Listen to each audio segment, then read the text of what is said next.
We talk of hacking our sleep for maximum recovery. We design morning routines for peak performance. We schedule our leisure minute by minute to avoid wasting time. We try to make every moment, every breath, every choice more efficient, more productive. Our lives begin to feel less like a story we are creating and living, and more like a system we are managing. Have you ever felt this?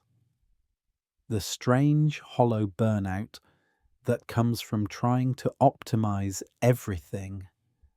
The feeling that you have become the project manager of your own existence, constantly tracking metrics, constantly falling short, and turning the beautiful, messy art of living into a stressful performance review.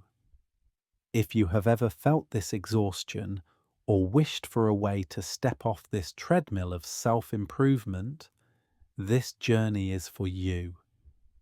Let's push back against the relentless pressure and exhausting forces in our modern world to optimize and explore a radical act of rebellion, the choice to be inefficient.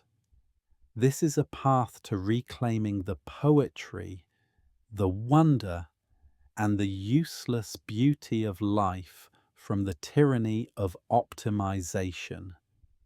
It is time to set aside the calculating mind. Let go of the to-do lists and the performance metrics. We will not seek to improve. We will simply seek to be.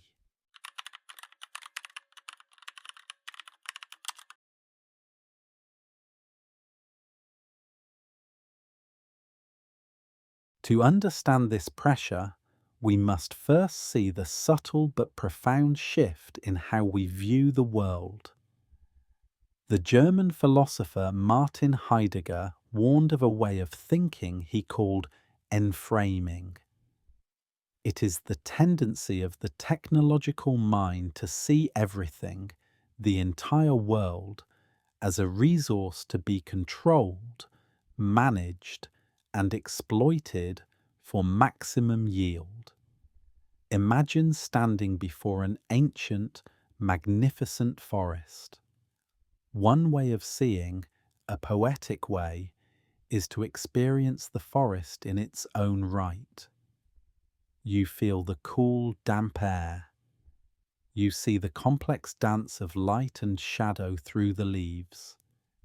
You hear the symphony of bird song and rustling branches. You feel a sense of awe, of mystery. The forest is simply being itself, but the optimizing mind sees something else entirely. It sees a standing reserve of timber. It sees board feet of lumber. It sees a resource to be efficiently managed and put to use. The poetry is gone. The mystery is gone. The forest has been reduced to its utility. Now here is the challenging part. We have begun to apply this same thinking to ourselves. We look at our own bodies not as a living mystery, but as a machine to be optimized for performance. We see our sleep not as a nightly surrender to the unconscious, but as a recovery tool to be hacked for better daytime output. We see our friendships and relationships as a network to be leveraged. We have, in a sense, turned our own beautiful, wild inner nature into a resource to be managed. The strange and cruel paradox of this mindset is that it does not lead to the peace and happiness it promises. It leads to a unique modern form of exhaustion. It leads to burnout. The philosopher Byung-Chul Han calls this the burnout society. In the past, he argues, society was full of external prohibitions, thou shalt not.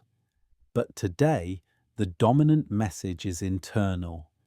You can do anything. You can be anything.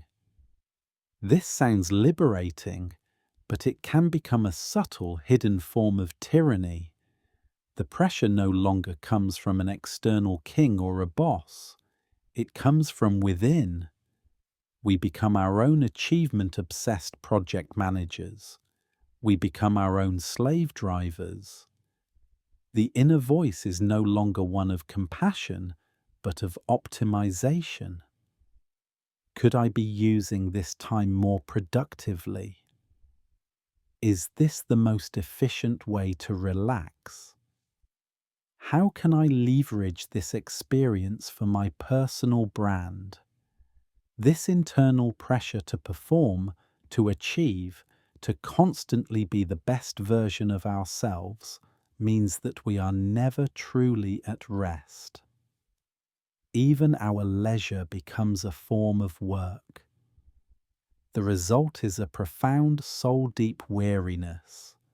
It is the exhaustion of a life with no off switch, a life where every moment is judged by its usefulness. And yet, a voice of reason inside us speaks up. But what is wrong with wanting to be better? Isn't self-improvement a virtue? Isn't it good to want to be healthy, to use my time well, to learn, and to grow? This is a beautiful and important question. And the answer is, of course, that self-improvement is a wonderful thing. The philosophy we are exploring tonight is not a call to apathy or laziness. It is not an argument against discipline or growth. The crucial difference lies in the spirit of the activity. Imagine a gardener tending to a rose bush. She waters it, she prunes it, she cares for it. She wants it to be healthy and to produce beautiful flowers. This is a loving act. She is in a relationship with the rose bush, respecting its nature, its cycles of growth and rest. She is not trying to force it to produce 1,000 roses a day. Now imagine a factory manager in a giant automated greenhouse. He is also growing roses. But his relationship is different. He is measuring inputs of light and water, calculating outputs, trying to maximize yield per square foot. The rose is not a living mystery. It is a production unit. The problem is not the desire to grow. The problem is when we start treating ourselves like the factory manager and not like the gardener. The pitfall is when our self-improvement becomes a cold, calculating project of optimization rather than a warm, compassionate, continuous process of unfolding. The antidote to the tyranny of optimization is a radical and joyful one. It is the conscious, deliberate cultivation of the useless. It is the practice of poetic inefficiency. This is the path to reclaiming your life from the calculating mind. It is about creating sacred spaces in your day and in your mind that are completely free from the demand to be productive. It can be as simple as taking a pointless walk. A walk with no destination, no fitness tracker, no podcast to improve your mind. A walk where the only goal is to walk, to notice the feeling of your feet on the ground, the quality of the light, the sound of the wind. It can be the practice of monotasking. When you make your morning coffee, just make the coffee. Feel the warmth of the mug. Smell the aroma. Watch the steam rise. Do not use that time to also check your emails or plan your day. Give that single, simple act the gift of your full, undivided, and inefficient attention. It can be the courageous act of scheduling doing nothing into your calendar. To block out 30 minutes to simply sit and stare out the window. To let your mind wander where it will, without judging it, without trying to direct it toward a productive outcome.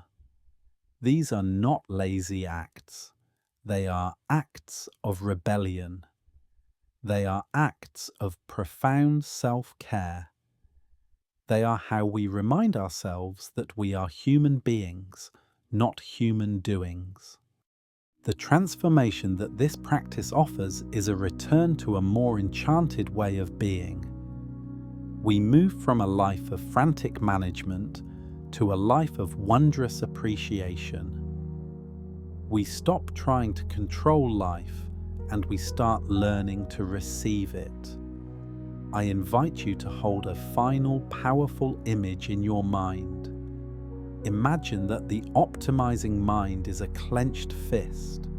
It is tight. It is controlled. It is full of tension.